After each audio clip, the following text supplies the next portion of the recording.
warahmatullahi wabarakatuh. Waalaikumsalam warahmatullahi wabarakatuh. Selamat pagi. Pagi. Apa kabarnya hari ini anak-anak? Alhamdulillah baik. Alhamdulillah ya, kalau baik. Baik, sebelum kita memulai kegiatan kita pada pagi hari ini, alangkah baiknya kita berdoa menurut agama dan kepercayaan masing-masing. Bapak yang akan memimpin doa, berdoa dimulai. Berdoa selesai. Sebelumnya Pak ucapkan terima kasih banyak karena telah bersedia hadir dalam ruangan ini. Kita hadir dalam ruangan ini dalam rangka untuk melaksanakan yang namanya konseling kelompok. Nah, tujuan dari konseling kelompok itu sendiri adalah untuk membahas satu topik, yang mana topik tersebut nanti kita bahas secara bersama dan coba kita selesaikan masalah tersebut secara bersama-sama juga. Topik yang akan kita bahas tentang rendahnya disiplin di sekolah. Baik, di dalam konseling kelompok juga ada asas-asas yang harus kita patuhi secara bersama-sama. Yang pertama ada asas kerahasiaan, yang kedua asas kesukarelaan, yang ketiga asas kekinian, dan yang keempat asas kenormatifan. Bapak akan jelaskan satu-satu ya. Asas kerahasiaan artinya apa-apa yang kita bahas dalam konseling kelompok hari ini tidak boleh bocor keluar ya. Ini rahasia kita bersama yang harus kita jaga. Yang kedua ada asas kesukarelaan. Jadi anak-anak datang ke sini tanpa paksaan ya, datang secara sukarela ya. Terus yang ketiga itu ada asas kekinian. Asas kekinian artinya masalah yang kita bahas nantinya adalah masalah yang terkini, bukan yang masa lalu ya. Yang keempat ada asas kenormatifan. Ada norma-norma yang harus kita patuhi secara bersama. Paham ya? Paham. Oke. Alangkah baiknya kita perkenalan dulu ya. Kan anak-anak mungkin ada yang sebagian sudah tahu nama Pak, ada juga yang belum tahu ya. Baik, perkenalkan nama Pak Wawan Saputra, Pak Guru BK di SMK 1 Kota Ternate. Bapak sudah perkenalan nih. Selanjutnya Bapak ingin kalian memperkenalkan diri masing-masing. Silakan. Perkenalkan, nama saya Sari Wijayanti. Saya perwakilan dari kelas 11 ULP 2. Cita-cita saya menjadi polwan. Oke, lanjut. Perkenalkan, nama saya Ferwati, saya dari kelas 11 ULP 2, cita-cita saya menjadi polwan. Perkenalkan, nama saya Cindy Bari, saya dari kelas 11 ULP 2, cita-cita saya menjadi polwan. Perkenalkan, nama saya Denaga Sintani, saya perwakilan dari 11 ULP 2, cita-cita saya menjadi polwan. Perkenalkan, nama saya Muhammad Riyad, perwakilan dari kelas 11 ULP 2. Cita-cita saya ingin menjadi polisi. Lanjut. Perkenalkan, nama saya Ikan Nurdin dari kelas 11 ULP 2. Cita-cita saya menjadi polisi. Oke. Jadi Haikal, ada Sari, ada Vera dan yang lain-lainnya ternyata semua ingin jadi polisi ya. Mudah-mudahan kalian semua bisa mewujudkan cita-cita kalian. Amin. Amin. Oke, tadi kan kita di dalam konseling kelompok ini kan ada asas kerahasiaan ya.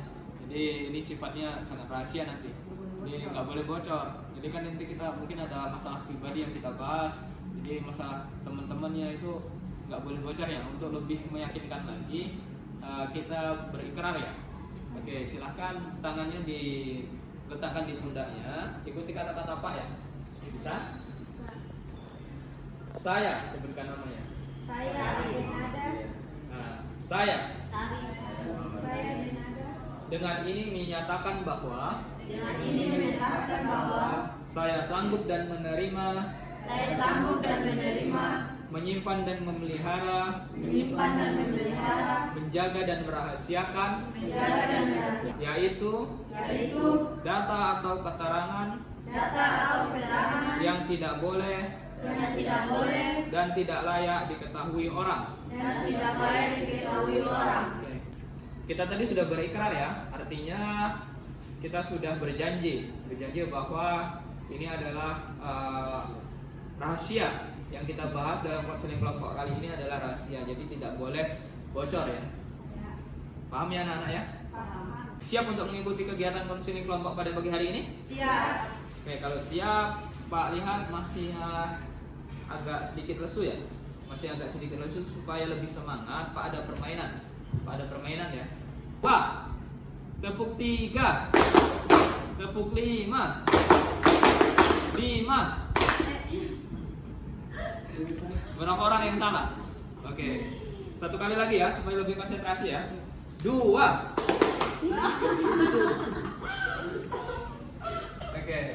Oke, boleh. Tepuk tangan untuk kita semua.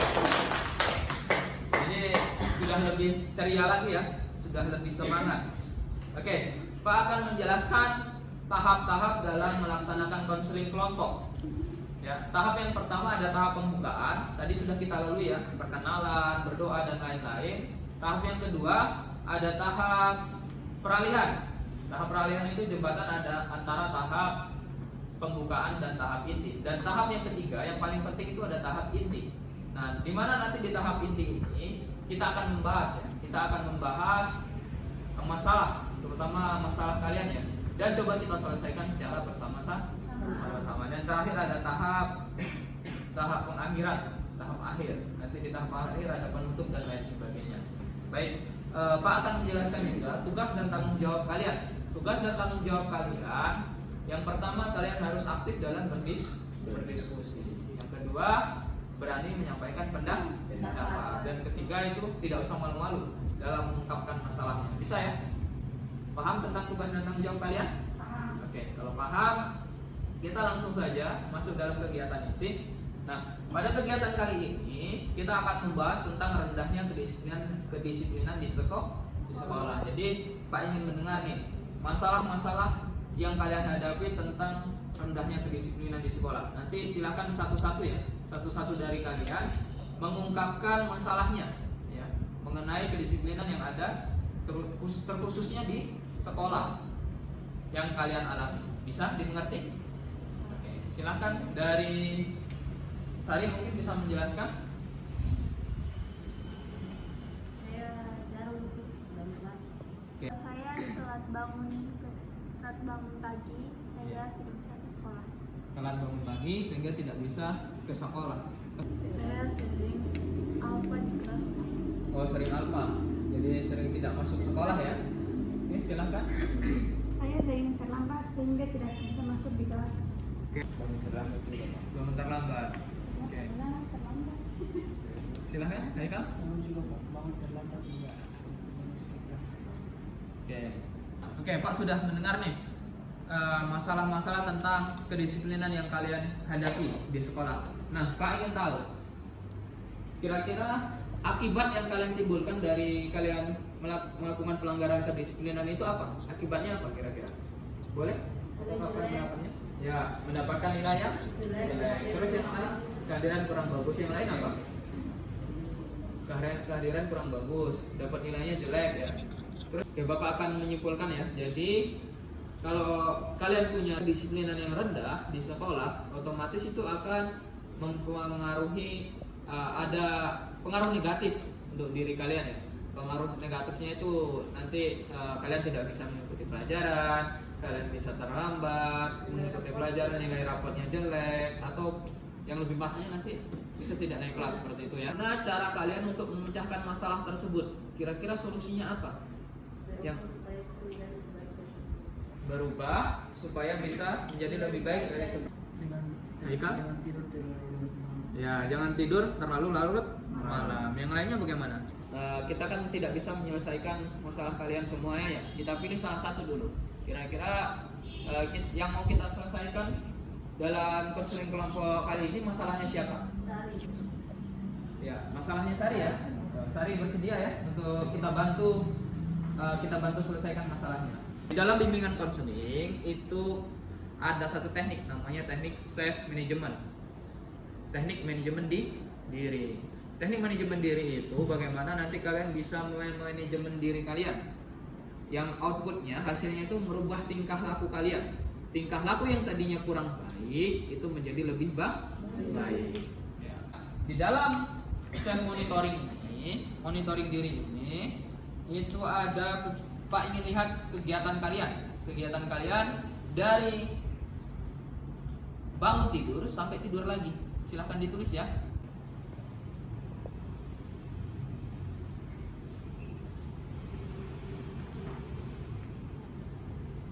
Bangun tidur di hari Senin jam 05.30, Selasa juga sama, dan Rabu juga sama. Nanti pagi jam 5.51 dan seterusnya sampai hari Rabu. Sarapan pagi 06.00 sama juga sampai hari Rabu. Berangkat ke sekolah jam 6.20 dan seterusnya. Tiba di sekolah jam 6.30 dan seterusnya. Jam pertama 08.40, Selasa 07.15 dan Rabu 07.15. Jam kedua 09.10. Nah, di lembar stimulus kontrol ini Pak ingin melihat kira-kira hambatan yang kalian temuin itu apa tentang masalah kalian. Pak kasih contoh tadi, sehari misalnya pemalas masuk dalam kelas, usaha yang dilakukan ke depannya apa? Saya akan lebih rajin lagi masuk dalam kelas. Oke, kalau sudah mungkin bisa dibacakan yang Sari kira-kira apa yang akan dilakukan. Saya jarang masuk ke kelas, usaha yang dilakukan lebih rajin masuk ke kelas dan mengikuti mata pelajaran di kelas. Ya. Dari teman-teman ada yang ingin menanggapi dari Sari, kira-kira kasih masukan ke saran, kira-kira apa? Mungkin yang lebih bagus lagi, Sari ketika malas masuk ke sekolah seperti apa? Gitu. Yang lain boleh menanggapi? Ya, silakan. Dari saya begini, yang jadi pertanyaannya kenapa Sari sehingga tidak jarang masuk ke kelas? Ya. Apa penyebabnya? Padahal dari jam berangkat ke sekolah bangun pagi itu udah on time. Sudah bagus ya, Sudah sudah on time. bagus. Tapi kenapa yang jadi pertanyaan di situ? Mungkin dari Sari boleh langsung dijawab, Sari. Saya malas mengikuti pelajaran di kelas karena guru-gurunya terlalu tidak sesuai dengan saya. Jadi tidak sesuai dengan dengan saya. saya. Kalian sudah mengisi lembar stimulus kontrol, artinya kalian sudah tahu nih, hambatan yang kalian temui di lapangan itu apa, dan usaha yang kalian lakukan apa. Ya, sudah ada kan di situ kan, sudah ditulis ya usaha dan hambatannya. Jadi kedepannya kalian sudah tahu bagaimana cara menyelesaikan masalah tersebut. Nah, di dalam lembar penguatan diri itu ada yang namanya reward dan punishment. Kalian berhasil melakukan stimulus kontrol yang kalian lakukan tadi, hadiah untuk kalian apa?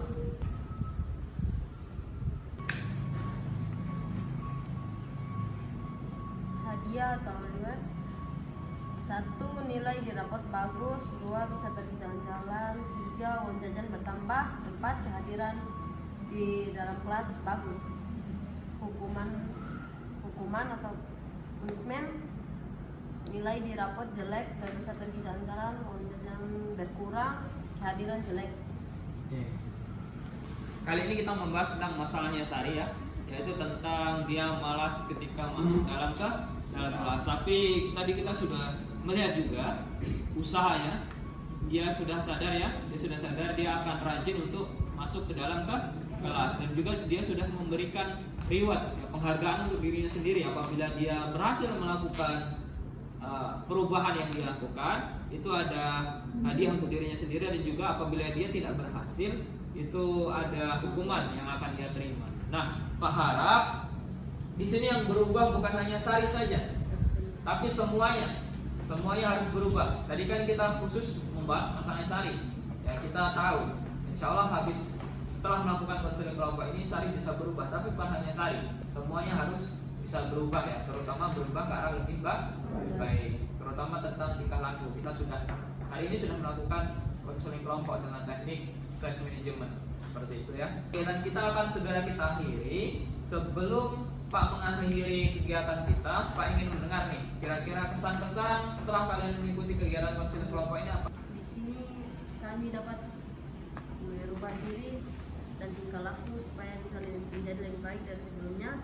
Dan tadinya kirain kesini bakal dimarahin, ternyata tidak, dan sangat menyenangkan. Oke.